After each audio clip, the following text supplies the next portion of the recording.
Bismillahirrahmanirrahim. Assalamualaikum warahmatullahi taala wabarakatuh. Kaif halukum? Apa khabar anak-anak didik muallim? Muallim doakan walau di mana kamu semua berada, semoga kamu berada dalam keadaan sihat dan dijauhkan daripada penyakit. Baik, hari ini kita sambung lagi kelas kita yang berkaitan tentang Qawaidun Nahwi Al-Arabi, ya, kaedah nahwu Arab, yang mana pada tajuk yang lalu kita sudah pun membentangkan tentang al-af'al, ya. Al-af'al bermaksud perbuatan, ya, ataupun frasa kerja, yang mana kita dah tahu bahawa frasa kerja ni ada tiga bahagian. Yang pertama disebut sebagai fi'lul madhi, yang keduanya disebut sebagai fi'lul mudhari', dan yang ketiga ni disebut sebagai fi'lul amar. Kemudian diberikan contoh kepada kita, daraba wa yadribu wadrib, ya. Kemudian kita dah dikenalkan bahawa fi'lul madhi ini, ya, huruf yang terakhirnya, ya, akan sentiasa berbaris atas, ya, selama-lamanya. Begitu juga fi'lul amar, tetapi adapun fi'lul amar itu dia akan berbaris mati selama-lamanya. Kemudian kita dikenalkan dengan fi'lul mudhari', yang mana kalau kita nak kenal fi'lul mudhari', kita lihat huruf yang di awalnya, yang mana dia mestilah salah satu daripada 4 huruf yang disebut sebagai anai itu, iaitu huruf alif, huruf nun, huruf ya ataupun huruf ta, ya. Kemudian dijelaskan juga kepada kita bahawa fi'lul mudhari' ini akan sentiasa berhukum marfu'. Apabila kata hukum marfu', ya, salah satu tandanya adalah dengan baris hadapan, ya. Kecuali, ya, disebutkan kat situ, kecuali masuk kepada fi'lul mudhari' itu ataupun datang bersama-sama fi'lul mudhari' itu, ya, amil ataupun faktor yang menyebabkan dia terpaksa bertukar hukum. Sama ada faktor ni ada dua bahagian, ada dua jenisnya. Sama ada dipanggil sebagai amil nasab, ya, faktor yang menyebabkan daripada fi'il mudhari' itu berhukum marfu', bertukar menjadi hukum mansub, ataupun yang keduanya disebut sebagai amil jazam, ya, yang mana menyebabkan daripada fi'il mudhari' itu berhukum marfu' bertukar kepada hukum majzum. Boleh, ya? Okey. Kemudian muallim juga telah membentangkan pembahagian al-af'al itu secara terperinci, yang mana kita kata yang pertama sekali fi'lul madhi, yang mana pengertian fi'lul madhi dalam bahasa Arabnya disebut sebagai ma dalla ala husuli syai'in fi zamanil madhi, ya. Perkara yang menunjukkan ke atas berlakunya sesuatu pada masa yang telah lalu, dengan contoh-contohnya daraba, nasara, fataha, alima, hasiba dan karuma. Kemudian kita sudah tahu apakah yang dimaksudkan dengan fi'lul mudhari'. Disebutkan bahawa fi'lul mudhari' ini adalah ma dalla ala husuli syai' fi zamanil hal wa mustaqbal, ya. Dia menunjukkan ke atas berlakunya sesuatu pada masa yang sekarang, pada masa sekarang ataupun pada masa akan datang, dengan contoh-contoh yang diberikan: yadribu wa yansuru wa yaftahu, ya'lamu wa yahsibu wa yakramu. Dan pembahagian yang ketiga, seperti mana yang kita dah maklumkan, bahawa pembahagian ketiga dalam fi'il dipanggil sebagai fi'lul amar. Apa maksud dia? Dikatakan dekat sini, maksud dia ma yatlubu bihi husulu syai'in ba'da zamani takallum, ya. Perkara yang diminta supaya dilakukan selepas daripada arahan dikeluarkan, ya. Fi zaman, ba'da zamani, zamani at-takallum, ya, selepas masa bercakap, maksudnya selepas arahan dikeluarkan. Contohnya, ya, dia bagi perkataan idrib, pukullah, wansur, tolonglah, iftah, bukalah, ya, dan juga contoh-contoh yang selainnya. Kemudian selesai daripada pembahagian al-af'al, kita akan berkenalan dengan al-ahkam, ya. Ini perbincangan kita yang terakhir pada kelas yang lalu tentang al-ahkam. Tetapi muallif sempat membentangkan tentang ahkam fi'il madhi sahaja, ya. Ahkam ni bermaksud hukum, ya, hukum. Yang mana fi'il madhi ini dia adalah hukumnya dipanggil sebagai mabniyun 'alal fathi. Semua sekali sebut mabniyun 'alal fathi. Ahsantum, ya. Mabni 'alal fathi bermaksud kekal dengan baris atas. Seperti dah kita jelaskan pada slide yang pertama tadi, ya, kita katakan fi'il madhi ini akan sentiasa kekal dengan baris atas, kan? Okey. Tetapi sama ada kita boleh lihat dia memang betul-betul dibariskan dengan baris atas ataupun dia hanya secara hukum sahaja. Bermaksud baris atas itu tersembunyi, ya, dengan sebab-sebab yang tertentulah. Ada sebab kenapa dia tak boleh nak dijelaskan ataupun dia tak boleh nak ditulis dengan baris atas secara jelas. Yang tu disebut, kalau seandainya kita boleh lihat memang huruf yang terakhir bagi fi'ilul madhi itu berbaris atas, maka didirikan sebagai mabniun 'alal fathi adh-dhahir, ya, mabniun 'alal fathi zahir. Maksud kata zahir ini jelas. Adapun kalau seandainya kita tak dapat lihat baris yang terakhirnya, ataupun kita tak dapat lihat baris atas pada huruf yang terakhirnya, ada kemungkinan dia dipanggil sebagai mabni 'alal fathi muqaddar, ya. Dia kekal dengan baris atas tapi secara muqaddar sahaja, secara takdir sahaja ataupun secara hukum sahaja, ya. Tak dapat dilihat dengan mata kasar.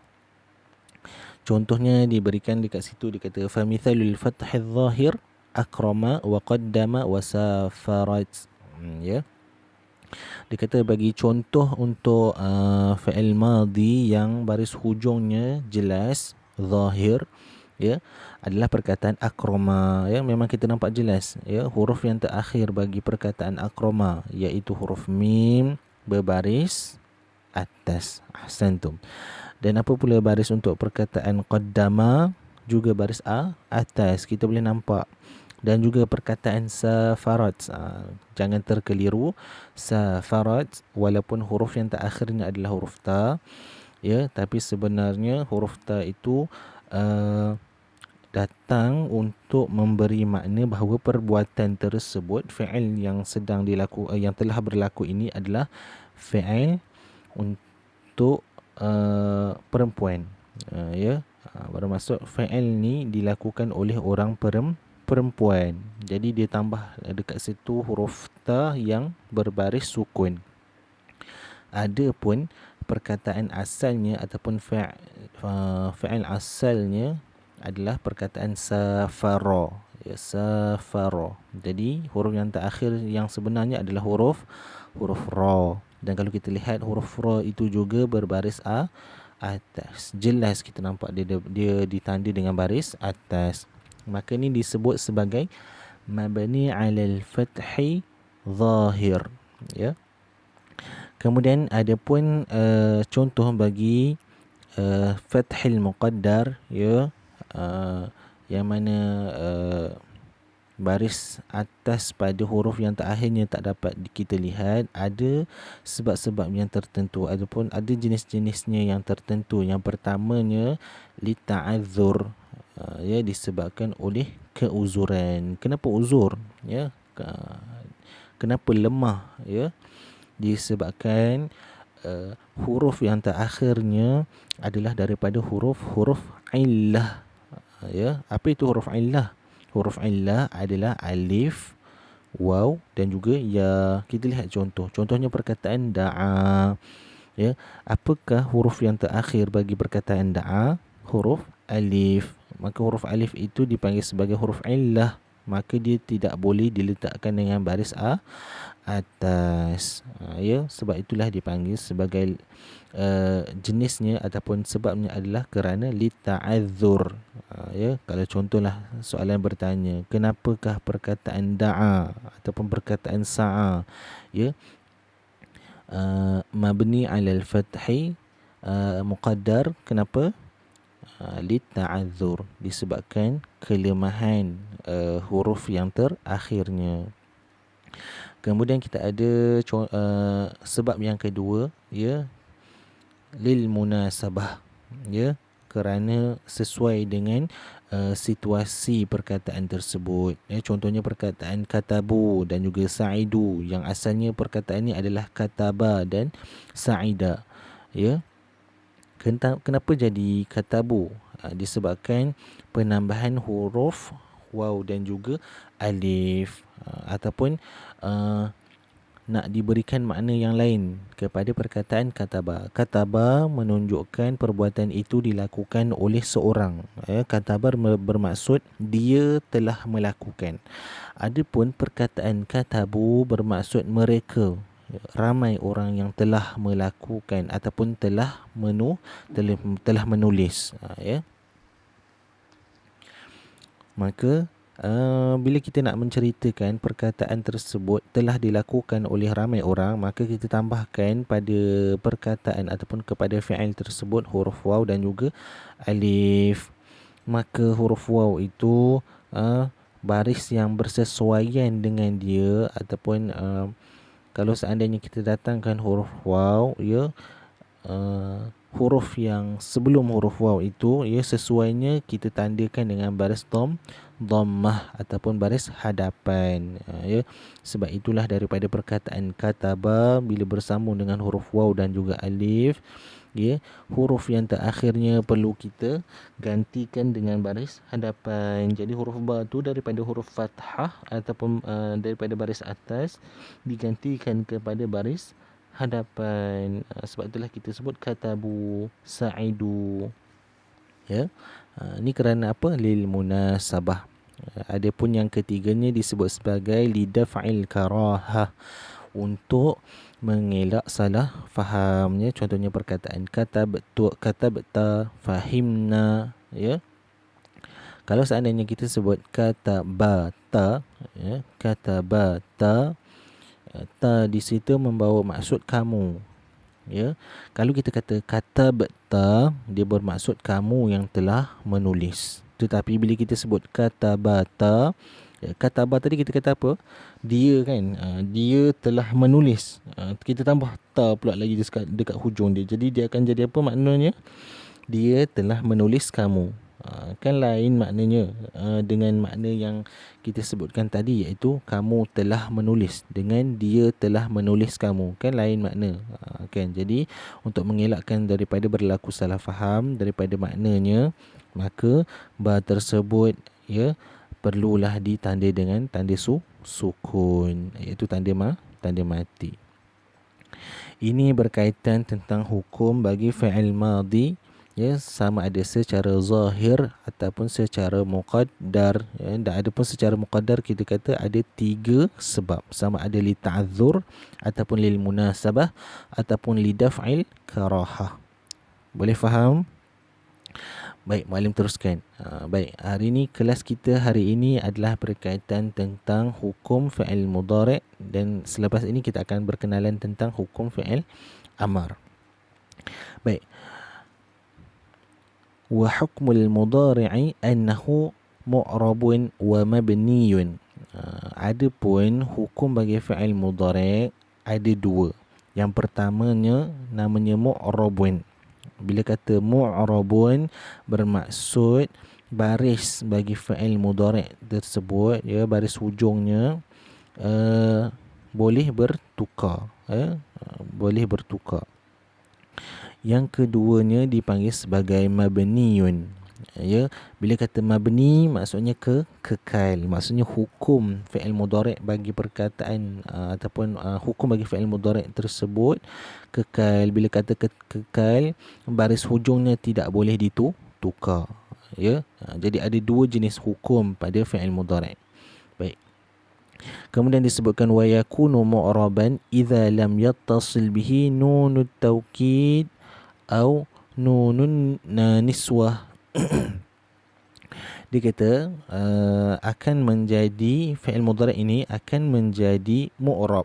Ya, maksud kata dia boleh bertukar baris sekiranya, dia kata idza lam yattasil bihi, sekiranya dia tidak bersambung. Ya, sekiranya dia ataupun fi'il mudhari' ini tidak bersambung dengan nun taukid ataupun nun niswah. Ya, macam mana kita nak faham ayat ni? Okey, penjelasannya ada di hujung. Dia kata apa? Fa in ittasala al-mudhari'u bi nun at-taukid au nun niswah bunya ma'ahuma 'ala al-fathi. Maksud yang ingin disampaikan dekat sini, ya, sekiranya dia kata fa in ittasala al-mudhari'u, sekiranya bersambung fa'il mudhari' itu dengan apa? Dengan nun taukid, ya, ataupun nun niswah, ya, maka kedua-duanya dipanggil sebagai mabniun 'alal fathi, kekal dengan baris atas. Kita boleh lihat contoh bagi nun taukid, ya, ayat wallahi la yuflihannal mujtahid. Dia kata apa? Demi Allah, wallah, demi Allah, la yuflihanna, sudah pasti akan berjaya, al-mujtahid, orang yang bersungguh-sungguh. Di mana fi'il mudhari' ni? Fi'il mudhari' ni asalnya adalah perkataan yufliha. Ya, yuflihu, ya, asal perkataannya yuflihu, berjaya, bermaksud berjaya. Tetapi bila bersambung dengan nun taukid, nampak tak nun selepas daripada perkataan yuflihu ada nun yang berbaris atas yang bersyaddah, ya. Jadi bila bersambung dengan fi'il mudhari', ya, maka kita tak boleh baca yuflihunna. Ya, sebaliknya kita kena baca yuflihanna. Begitu secara kaedahnya, ya. Bila fi'il mudhari' bersambung dengan nun taukid, maka kita kena baca yuflihanna, bukan lagi yuflihunna, ya. Sebab dan hukumnya dipanggil sebagai mabni 'alal fathi. Adapun contoh untuk nun niswah, ya, kita tengok contoh yang kedua. Dia kata at-talibatu yafhamna ad-durusa, ya, pelajar-pelajar perempuan mereka memahami pelajaran.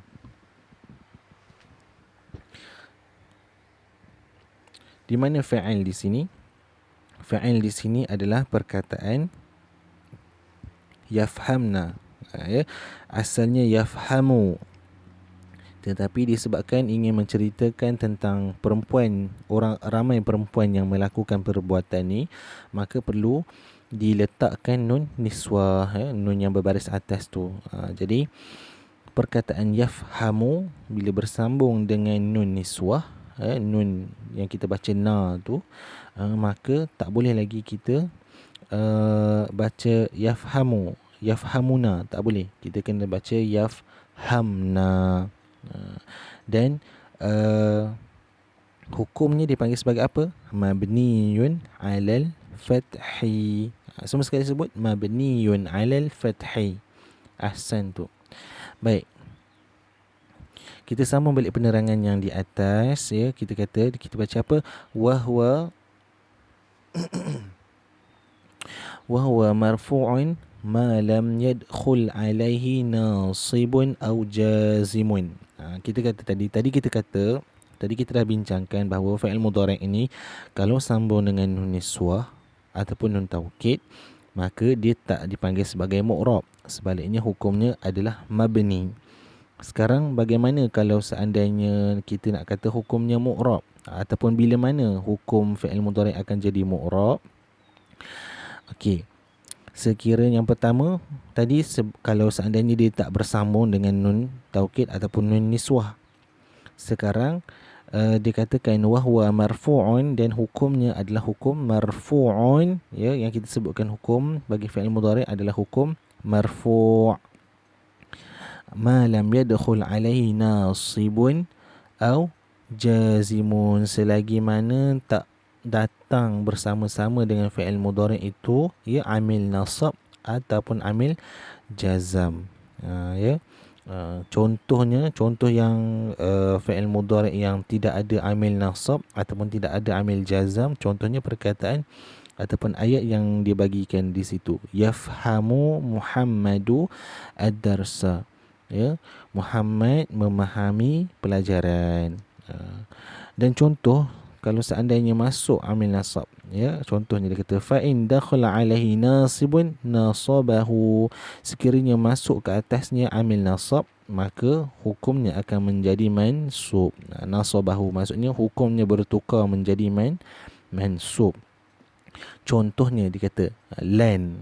Lan ni dia adalah salah satu daripada amil nasab, ya, yang membawa maksud tidak sekali-kali ataupun tidak akan pernah, ya. Apa dia kata kat situ? Contoh ayatnya dia kata lan yanjahal al-muhmil. Ya, asalnya perkataan ataupun fi'il mudhari' di sini adalah yanjahu, bermaksud berjaya. Tapi bila masuk lan bermaksudnya dia nak bagi kata lan yanjah, tidak akan berjaya. Ya. Jadi bila masuk lan kepada perkataan yanjahu, maka tak boleh lagi baca yanjahu, kena baca yanjaha. Ya, jadi kita akan baca lan yanjaha al-muhmil. Kemudian contoh untuk amil jazam pula kita ada di sini. Dia kata, kita sambung lagi bacaan, wa in dakhala alaihi jazimun jazamahu. Dan sebaliknya kalau seandainya masuk amil jazam, contohnya lam, ya, lam. Jadi maka kita kena menukar hukum daripada marfu' tadi, bertukar menjadi hukum majzum. Contoh ayatnya lam yanjah Muhammadun. Muhammad tidak berjaya. Okey. Selesai untuk hukum bagi fi'il mudhari'. Boleh faham? Ya, kita kata fi'il mudhari' ada dua hukum. Sama ada mu'rab, iaitu hukumnya dipanggil sebagai marfu'un, ataupun hukum yang keduanya mabniun alal fathi.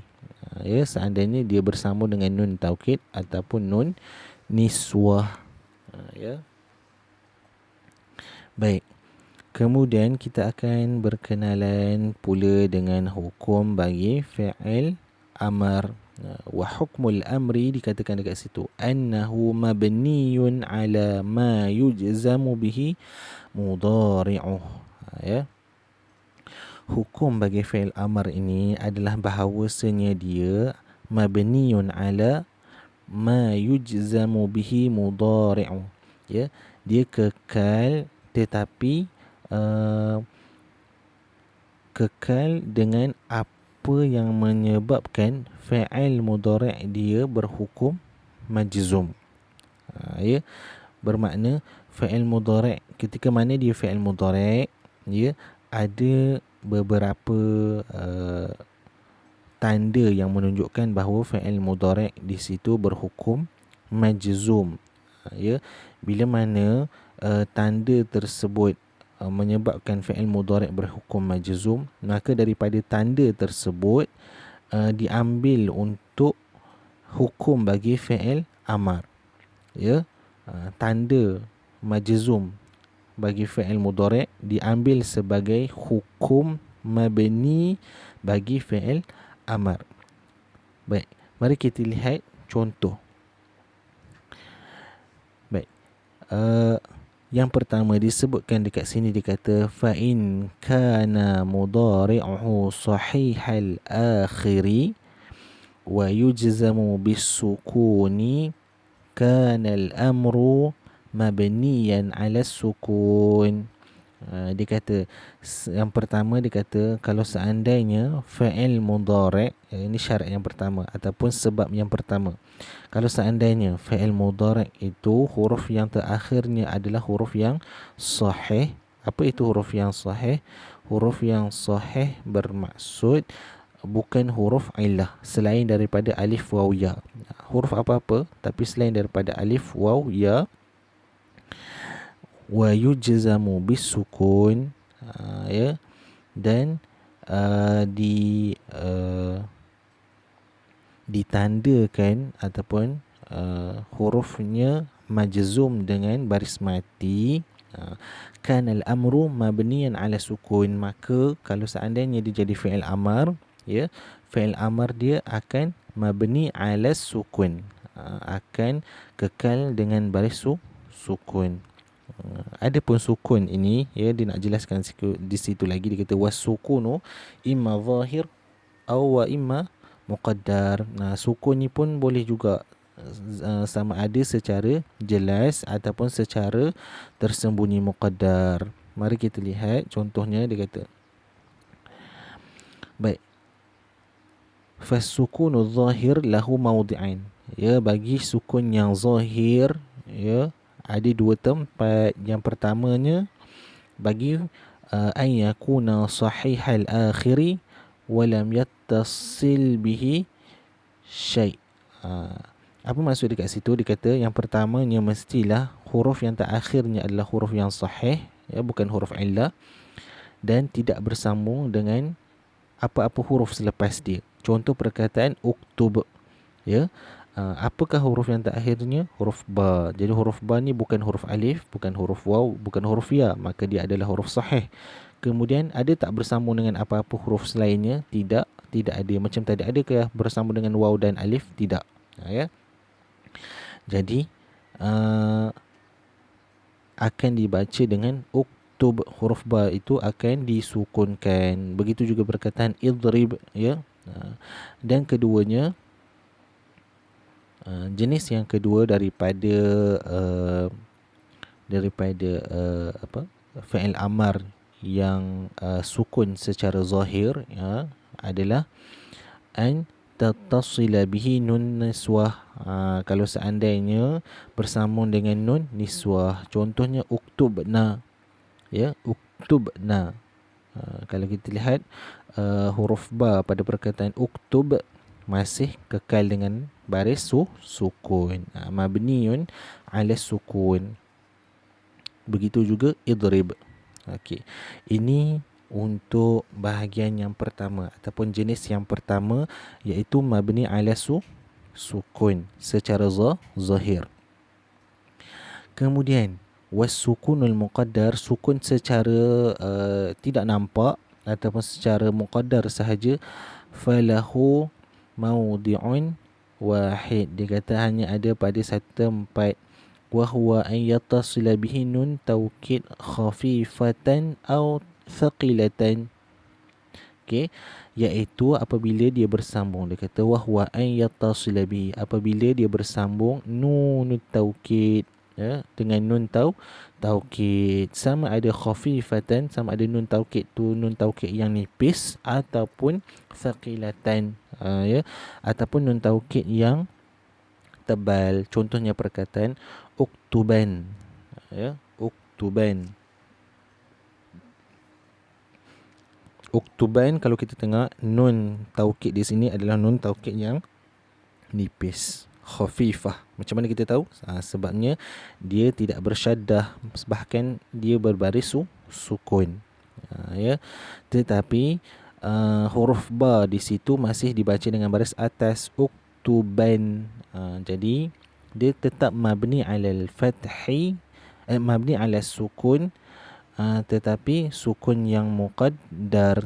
Kita tak nampak, kita tak baca uktub, tapi sebaliknya uktuban. Kita tetap biarkan ba itu berbaris atas. Walhal sepatutnya kalau dia fi'il amar perlulah ditanda dengan baris sukun. Sebab itulah dipanggil sebagai mabni ala sukun muqaddar.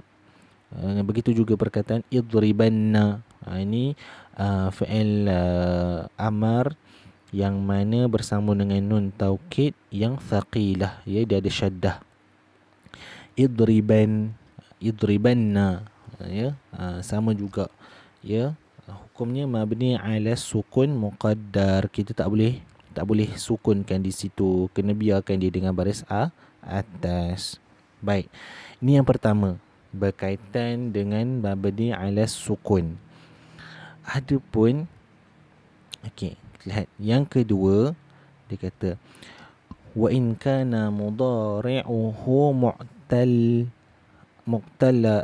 muqtallu akhiri fahuwa yujzamu bihazfi harfil illah fal amru minhu yubna ala hadfi harfil illah.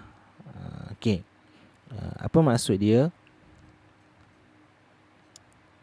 Okey, dia kata dekat situ, sekiranya fi'il mudhari' itu baris ataupun huruf yang terakhirnya adalah daripada huruf illah, ya, adalah daripada huruf illah. Apa tadi huruf illah? Huruf illah adalah alif, waw, ya.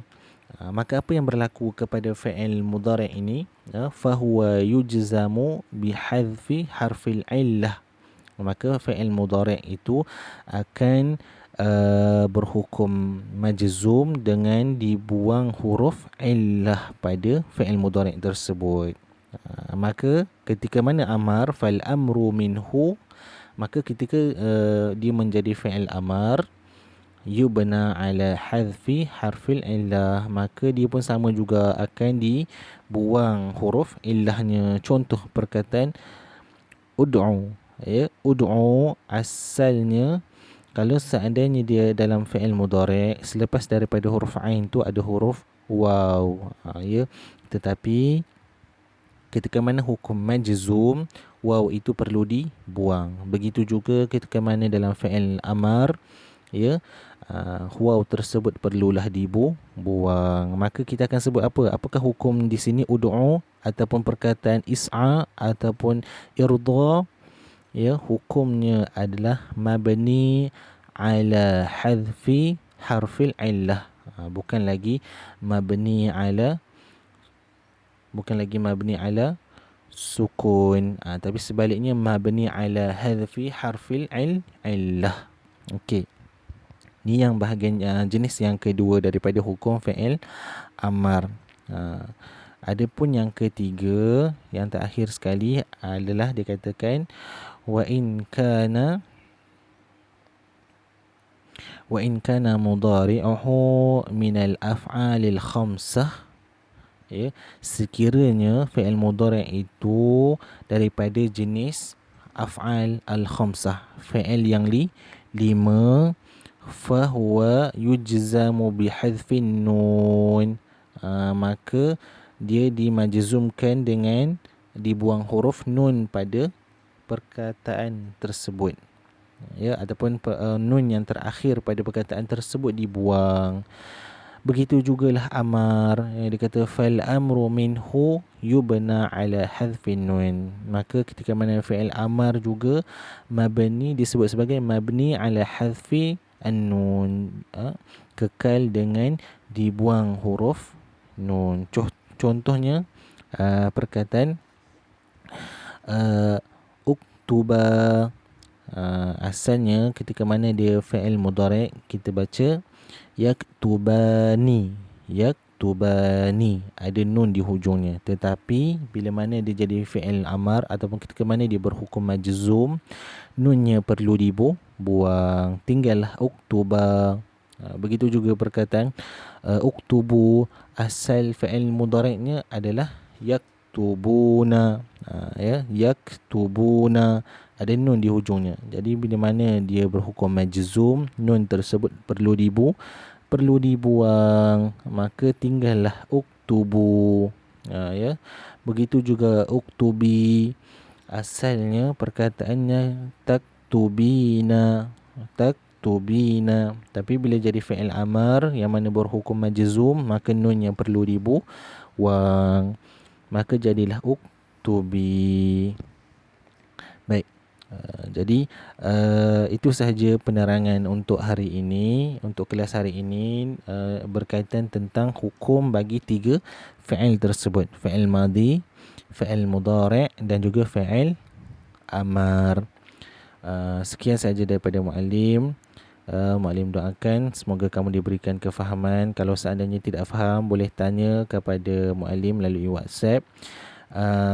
Dan boleh juga kamu ulang-ulang melihat video ni untuk mendapatkan lebih pemahaman. Baik, sekian sahaja daripada Muallim. Assalamualaikum warahmatullahi taala wabarakatuh.